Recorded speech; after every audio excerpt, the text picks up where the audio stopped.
May 2009 in Austin, Texas was marked by bright spring sunshine and a university graduation ceremony. Students in gowns and mortarboards posed for photos, laughed, and embraced their loved ones. Among them sat a middle-aged woman, her head bowed, clutching a bouquet she had prepared for her daughter. When the name Radhi was announced, the hall applauded, but no one stepped onto the stage. Instead of the young woman, her mother approached the podium, her face streaked with tears. She accepted the diploma on her daughter's behalf. And all of this because just a few months before that milestone day, Radhi had been found brutally murdered in a park.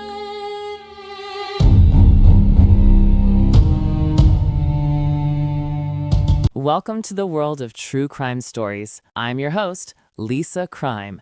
And if you love old school true crime without all the artificial intelligence nonsense, then you're in the right place. True crime, no drama. Subscribe. Radhi Sharma was born in the United States in 1987, just a few years after her parents immigrated from India in the late 1990s. Her family had come to America chasing the promise of a better future, and for a while it seemed like that promise was being fulfilled, especially through Radhi. From the very beginning, she was the kind of daughter any parent would be proud of, focused, compassionate, driven. She grew up in a quiet neighborhood just outside of Austin, Texas, where the family had finally settled. Her father worked in IT, and her mother stayed home, pouring every ounce of her energy into giving Radhi and her younger brother a stable, supportive home. They raised her in the Hindu tradition, but never forced anything. What mattered more was kindness, honesty, and education, values Radhi carried with her in everything she did. Even as a child, Radhi stood out. She loved animals, volunteered at the local shelter, and joined school clubs that gave her the chance to help people, especially those who didn't have a voice. Her dream wasn't flashy. She didn't want to be famous. She wanted to be a psychologist. Not for money, not for prestige, but because she believed people needed someone to really listen. By the time she entered the University of Texas at Austin, Radhi had earned a reputation as the kind of person who could do it all. She was a full-time student majoring in psychology, carried a near-perfect GPA, and still found time to work nights as a waitress at a popular downtown restaurant. She didn't want to burden her parents with tuition, even though they offered. For Radhi, independence wasn't a goal, it was a duty. Her roommates described her as radiant, not just in looks, but in energy. She was the one who left sticky notes on the fridge with little affirmations. She remembered everyone's birthdays. She made extra coffee in the mornings just in case someone else needed it. But for all the brightness Radhi brought to others, there was a part of her life that had recently dimmed. That part was Ravi, her boyfriend of nearly 4 years, someone who shared not only her cultural background, but also her dreams. Their relationship had begun in sophomore year, growing from friendship to something deeper. But as graduation approached, everything started to shift. Ravi wanted to move to Chicago for law school. Radhi felt tied to Texas, her family, her job, her future plans. The distance, emotional and logistical, became too heavy to ignore. They ended things in January 2009, just weeks before what should have been the happiest time of her life. To the outside world, Radhi seemed fine. She smiled, showed up for work, texted memes to her friends. But underneath it all, she was hurting, quietly, privately. Her mother later said Radhi tried to stay strong for everyone else. She threw herself into her studies, telling her professors she was fine, just busy. She kept her shift schedule full. She planned her graduation outfit down to the shoes. She made it seem like everything was under control. But the truth is, Radhi was walking a tightrope between healing and exhaustion. She never complained, not once. But in the weeks following the breakup, her friends noticed she stopped playing music in the mornings. She ate dinner alone more often. She didn't talk about Ravi, not in anger, not in grief, just silence. And sometimes silence speaks the loudest. Still, there was hope, always hope. She was just months away from getting her degree. She had job interviews lined up with local clinics. Her professors loved her. Her family was planning a celebration. But none of it would come. Because one cold February night, a night like any other, Radhi Sharma put on her uniform, grabbed her keys, and headed out to work. And she never came home. February 11th, 2009 started like any other Wednesday in Austin, Texas. The weather was cool, the sun dipped low behind the buildings as students shuffled home from class. It was midterm season, and the air on campus was filled with stress and anticipation. For Radhi Sharma, it was just another day in the blur of working, studying, and preparing for graduation. That evening, she left her apartment on West 24th Street around 5:30 p.m. to begin her shift at Banyan Table, a popular Indian fusion restaurant in downtown Austin. She'd worked there for months, juggling late hours and weekend shifts. Staff knew her well, polite, reliable, the kind of employee who picked up extra shifts without being asked. She wore her usual uniform, black slacks, a pressed white shirt, and her hair tied neatly into a ponytail. Nothing about that night felt different, until it was. Her shift ended around 9:50 p.m. Several coworkers remembered seeing her smile as she waved goodbye, tossing her apron into her bag and heading for the rear parking lot. Radhi walked alone toward her car, a navy blue 2001 Toyota Corolla she kept meticulously clean. She never made it home. Normally, she would send her mother a short text after work, "Done for today," or "Heading home, call you tomorrow." That night, there was no message, and that silence stretched into something much more ominous. By 11 p.m., her phone went straight to voicemail. By 1 a.m., her mother had called 4 times. Nothing. No read receipts, no activity, just stillness. And stillness was not like Radhi. By the time the sun rose on February 12th, panic was already setting in. Her mother, Nita Sharma, began calling Radhi's roommates. At first, no one thought the worst. Maybe she stayed with a friend. Maybe her phone died. But when her roommates opened the door to Radhi's room, their hope began to fade. Her backpack was still on the bed. Her class notes were spread out on the desk.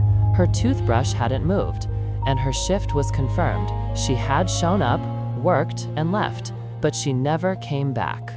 Nita filed a missing persons report that morning.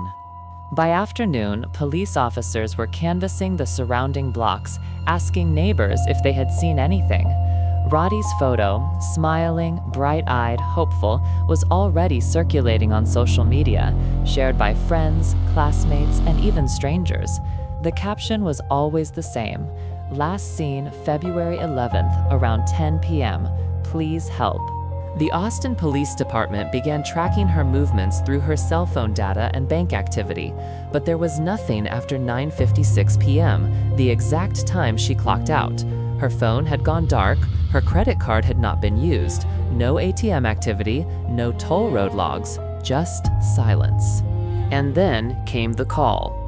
On the morning of February 13th, just 2 days after Radhi vanished, a man walking his dog near Pease District Park spotted something in the brush.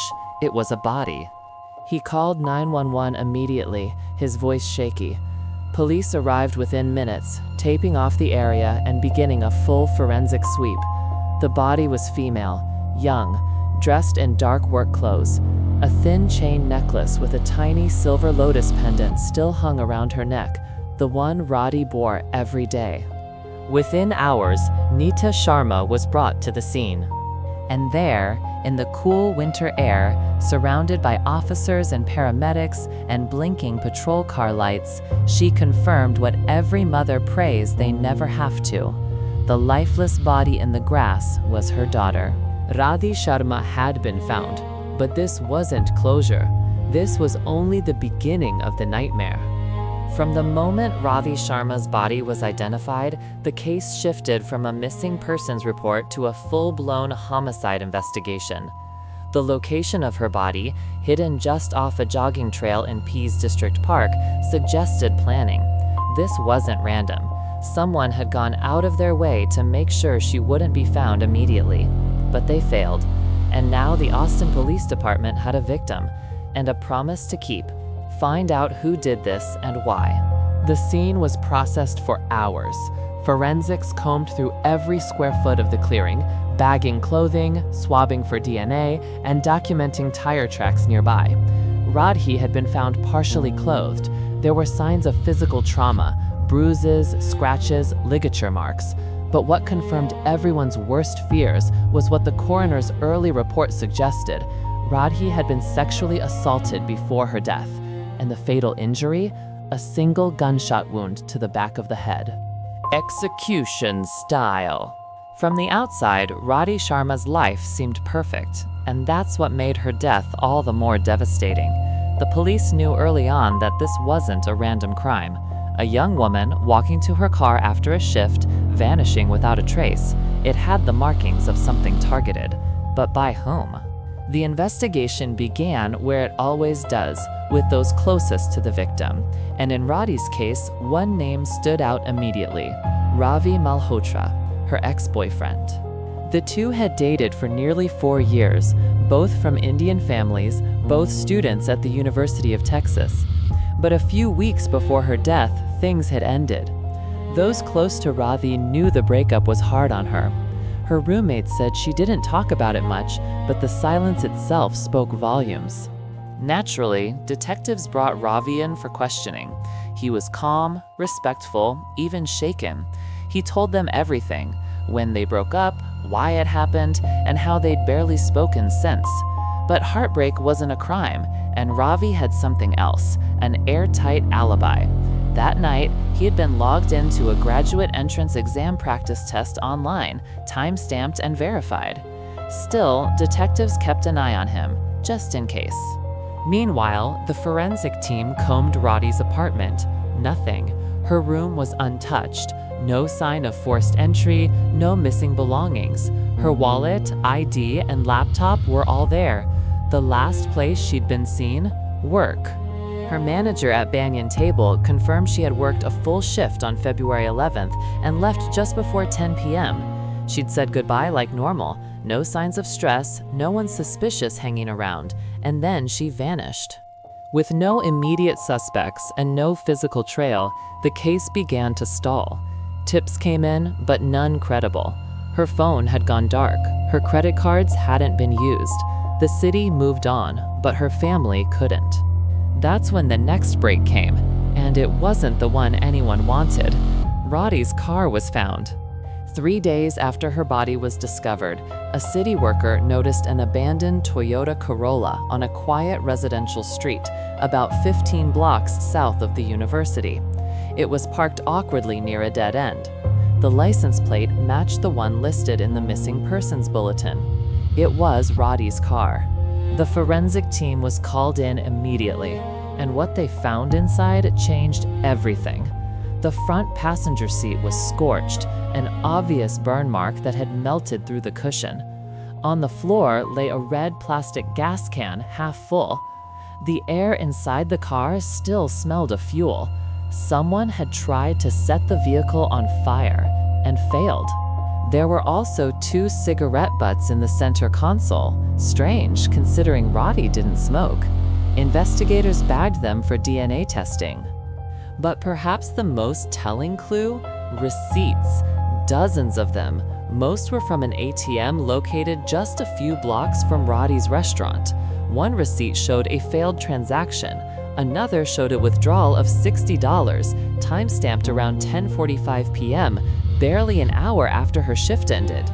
CCTV footage from the ATM told a haunting story. Radhi was visible in the driver's seat, but not alone. A shadowy figure sat beside her, just out of focus, watching her closely. She appeared nervous, tense, like someone doing exactly what they were told. The identity of that figure was still a mystery until the lab results came back. The cigarette butts recovered from Radhi's car contained a full DNA profile. It was run through the national database. The match was immediate. DNA found on one of the cigarette butts matched a known felon. His name was Victor Morgan, age 28. Victor was no stranger to the system. In fact, his rap sheet was longer than most people's resumes. Assault, robbery, burglary, parole violations. He had just been released from prison 3 months before Radhi's murder, after serving time for a violent attack on a woman during a home invasion. But it got worse. Victor had been labeled a repeat violent offender, yet was released under the state's early reintegration program. He was given a GPS ankle monitor and assigned a parole officer. In theory, he was supposed to check in twice a week. In practice, no one had heard from him in over a month. And nobody did a thing. Victor was living at a halfway house on the east side of Austin, part of the Pathway Forward program meant to rehabilitate ex-cons. But reports showed that Victor was constantly breaking curfew. He was caught with contraband, and he had already committed 6 robberies in the Austin area since his release. Not once was he brought in. Let that sink in. A man with a documented history of violence against women, released without supervision, committing crimes again, and nobody noticed. His parole officer hadn't followed up. The reintegration program had no clue where he was most nights. And now, a young woman was dead, and Victor's DNA was all over her car. Detectives issued an arrest warrant immediately. Victor had no known connection to Radhi. He wasn't a student. He didn't know her family. Their paths had crossed only once, on the night she died. Victor was picked up 2 days later, just outside of Waco. He was wearing the same black hoodie seen in the ATM footage. Inside his motel room, a stolen backpack, Radhi's ID, and the same gas station receipt for the canister used to try to burn her car. At this point, it wasn't a matter of if he did it, it was why and what else he had done that night. And that's where the interrogation began. When Victor Morgan was finally brought into custody, detectives already had more than enough to hold him. DNA in Radhi Sharma's car, a matching profile from the cigarette butts, surveillance footage from the ATM, and physical evidence recovered from his motel room. But what they really needed was his story. They wanted to hear it from him.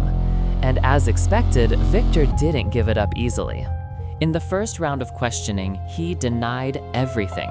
He claimed he didn't know who Radhi Sharma was, never heard of her, never saw her car, didn't know anything about a gas can or a burned seat. He barely even acknowledged being in Austin that week. But the detectives weren't buying it, and they didn't need to. They dropped the DNA report on the table. Victor went silent. Then he changed his story. The first version he gave? He said he was just trying to rob someone, nothing more. He claimed he randomly saw Radhi leaving her restaurant job, followed her to her car, and forced his way into the passenger seat. He made her drive to a few ATMs. That was it. He said he left her alive, walked away, and never looked back. It was a story detectives had heard before, and they knew it wasn't the truth. The ATM footage said otherwise. Radhi had clearly been under duress, and the attempt to burn her car, that wasn't something you do when a robbery goes fine.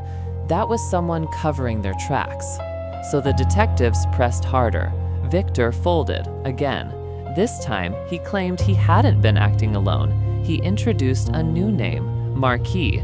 Said Marquis was the one who ordered the robbery, that he was in debt, that Marquis threatened him, that Victor was just a pawn, a desperate man in a bad situation.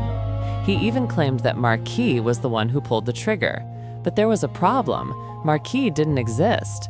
There were no witnesses, no footprints, no secondary DNA, no GPS hits, no surveillance evidence of anyone else involved. It was just another lie. So the detectives laid it all out: the burned seat, the red gas can, the DNA, the stolen ID, the receipts, the footage, and finally, the GPS metadata pulled from Victor's own phone, which placed him at every critical location: the restaurant, the ATM, the park, and the street where the car was abandoned. There was nowhere left to run. Eventually, Victor began giving fragments of the truth. He admitted he had followed Radhi from the restaurant, said the street behind the building was dark, that no one would see him. He approached her car as she unlocked it, forced her into the driver's seat, told her to act normal. They drove to 3 different ATMs. He said Radhi was cooperative, even calm, but then added she got nervous near the park. That was the understatement of the year. Victor claimed he told her to pull over, that he didn't want to hurt her, that he just needed the cash and a way out.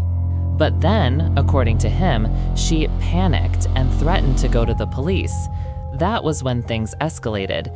He said he forced her into the wooded area. He said he assaulted her, and then, fearing she'd report him, he pulled out a gun, ordered her to turn around, and shot her in the back of the head. Point blank. She fell face down in the grass. He grabbed what he could, ran back to the car, and tried to destroy the evidence. But the gas wouldn't light. He panicked, ditched the vehicle, and fled on foot. And just like that, Radhi's life was gone. Over $60. Detectives were horrified, but they weren't surprised. Victor's record spoke for itself, and now they had his confession, not just to the crime, but to the brutality of it. But what really sealed the case?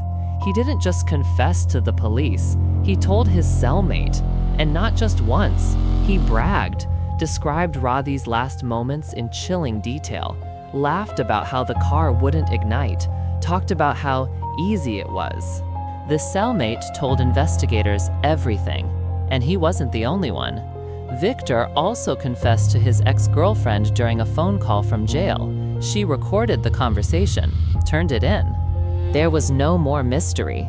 Victor Morgan had taken everything from a family, for nothing, for a robbery that netted him $60, for power, for control, and to avoid going back to prison. But now, that's exactly where he was headed, forever. The trial of Victor Morgan began in early 2010 at the Travis County Courthouse in Austin, Texas. The courtroom was filled with reporters, students, and Radhi's family, who sat silently in the front row every day, clutching tissues and holding each other's hands. For them, this wasn't about justice anymore. It was about survival. They had already lost their daughter. Now they wanted the truth to be spoken out loud for everyone to hear. Victor pled not guilty to all charges: aggravated murder, sexual assault, kidnapping, and attempted arson. His defense team quickly built their argument around his past. They painted him as a broken man with a tragic childhood, raised in poverty, shuffled between foster homes, and exposed to drugs and violence before he turned 10. They claimed he had no guidance, no support system, and that he acted out of desperation, not premeditation. The prosecution was not interested in excuses. They came prepared with a mountain of evidence: DNA from the cigarette butts, the ATM surveillance footage, GPS data from Victor's phone, the receipts scattered in Radhi's car, and testimony from both his ex-girlfriend and his cellmate. Piece by piece, they reconstructed the timeline of Radhi's final night, showing how Victor followed her, overpowered her, forced her to drive to multiple ATMs, assaulted her, and then shot her execution style in the back of the head. Each time the prosecutor spoke of Radhi's final moments, her mother broke down in quiet sobs. The jury was shown images of the scorched car seat, the gas can, and the lonely patch of dirt where Radhi's body had been found. Every detail added another layer of horror to the story. The defense's arguments about trauma and mental instability felt weak in comparison. No one in the jury could look at those photos and feel anything but rage. When Victor took the stand, he stuck to his third version of events: that he never meant to kill Radhi, that he panicked, that she startled him by threatening to report him. But his words rang hollow. The jury had already heard him bragging in jail, laughing about the fire that never caught. They had already seen the cruelty of what he'd done. They didn't believe his remorse. They didn't believe he was ever sorry. After 3 weeks of testimony, the jury deliberated for less than a day. On the morning of March 9, 2010, they returned with a unanimous verdict: guilty on all counts. The judge handed down the sentence without hesitation: life in prison without the possibility of parole. Victor didn't flinch. He showed no emotion as he was led out of the courtroom in shackles. But the pain didn't end with the verdict. As Radhi's parents stepped outside into the sunlight, surrounded by cameras and microphones, there was no relief in their eyes, no satisfaction, only grief. The justice system had done its job, but their daughter was still gone. The trial was over, but the emptiness remained.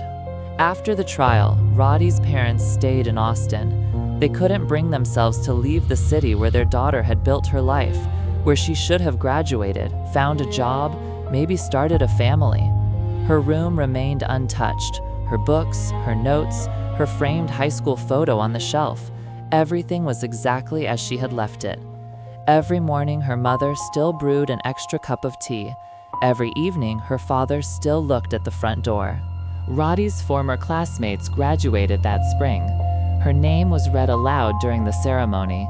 Her mother stood up to receive the diploma, trembling, and the hall fell silent. It wasn't the kind of silence that honors someone. It was the kind that lingers, the kind that stays with people long after the applause fades. Victor Morgan began his life sentence in a maximum security prison, but the question that haunted everyone remained: how was he ever allowed back on the streets in the first place? This was a man with multiple convictions for violent assaults, a man who had repeatedly attacked women, a man who had already proven that he didn't care about laws or lives, and yet he walked free, unsupervised, with no real monitoring or consequences. The truth is, Radhi's murder, like so many others, was preventable. It didn't happen because Victor Morgan was clever. It happened because the system failed. A broken parole system, understaffed reintegration programs, and lenient release conditions allowed a predator to move freely through a city full of unsuspecting people. And no one was watching him. No one sounded the alarm. Not until it was far too late. We ask ourselves how this keeps happening, and the answer is always the same: loopholes, delays, budget cuts, negligence. The justice system is full of promises, but rarely accountability. When someone like Victor walks out of prison with a history of sexual violence and no active supervision, that's not just a risk, it's an inevitable tragedy waiting to unfold. And it did. Radhi paid the price for mistakes she never made. So who is responsible? Is it the parole officer who never checked in? The judge who allowed early release? The policymakers who approved weak oversight structures? The answer is all of them. And yet, none of them will ever face a courtroom. None of them will sit in a cell. None of them will have to bury their daughter. Radhi Sharma's name may never be nationally known, but her story is one of thousands. A young woman who did everything right, who worked hard, stayed kind, helped others, and still became the victim of a system that refuses to protect the people it claims to serve. Until we stop letting known predators slip through the cracks, until we demand accountability from those in charge, we'll keep telling these stories again and again and again.